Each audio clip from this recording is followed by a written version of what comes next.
Good morning, students. Welcome back to today class. The last class we saw about hydrosphere and how many percentage of hydrosphere present on the earth and the importance of atmosphere. So once again, I repeat the topics. So totally hydrosphere. So what is the meaning of hydrosphere? So hydrosphere means water. So water is present on the surface of our earth, isn't it? So how many percentage of water present on our earth? So 97 percentage of water, it's called salt water, because most of the pot in our earth pot fully covered with water. So that is the reason our earth is called blue planet. So 97 percentage of water, it's called salt water, and remaining 3 water, it's called fresh water. So where we can collect this fresh water? Through rivers, lake, and the mountain places. So frozen the water, the water frozenனா அப்படின்னா வந்து உறைஞ்சிருக்கிறது. It's like a ice cube. So these are the places we can collect the 3% of the fresh water. Next one, the importance of water. So what is the use of water? So the water is very useful in our day to day life. For example, brushing, toileting, bathing, and cooking. So these all the purpose we are depending the water. So without water we can't do this, we can't do all this work, and not only the human beings, the animals and plants also depend the water. So what is the use of water in plants?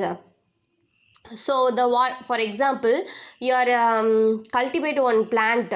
So without water the plant can grow? No. So we want to pour some water daily, we want pour some water. So then only the plant started to grow step by step. So even the animals and plants also depends on water. So this is the importance of water.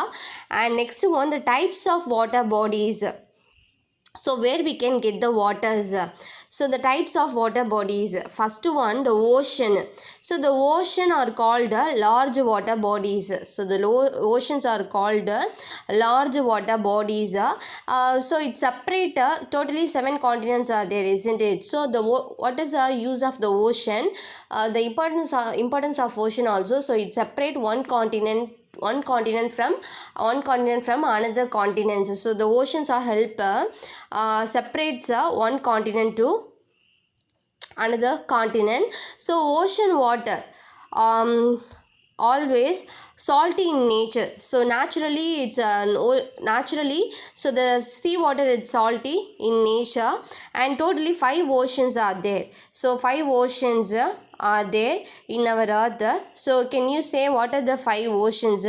Arctic Ocean, Atlantic Ocean, Pacific Ocean, Southern Ocean, and Indian Ocean. Again I am repeating. So totally 5 oceans on our earth. So first ocean, Arctic Ocean, Atlantic Ocean, Pacific Ocean, Southern Ocean, Indian Ocean. So these are called 5 oceans in our earth. And second one, the sea. The sea also called large water bodies. The sea water also salty in nature, but it is smaller. So the seas are smaller size compared to oceans. So the oceans are called large water bodies, but the seas are smaller than ocean. Okay, so example, Arabian Sea. And next one, the rivers. So in which place we are living? In which district we are living? So in Trichy district. In Trichy district, which rivers is which river is flowing? So the Kaveri river flows in our district, isn't it? So the Kaveri is called one of a river that is flows in our district. So the rivers are flow over the land. So the rivers are flow over the land. So the river water is called fresh water. So it's the river water also called fresh water. So the most of the rivers are originate or start from the mountainous places. So the mountain places, because the most of the mountains are covered with the snow.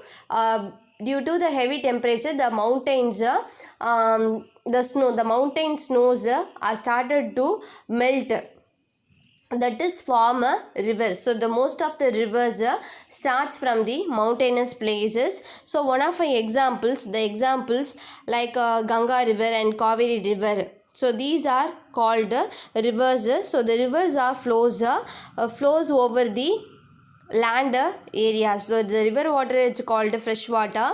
The rivers are starts or originated in the mountain places. So mountain places, so the example river Ganga and Kaveri. So dear students, learn this types of water bodies today. Thank you.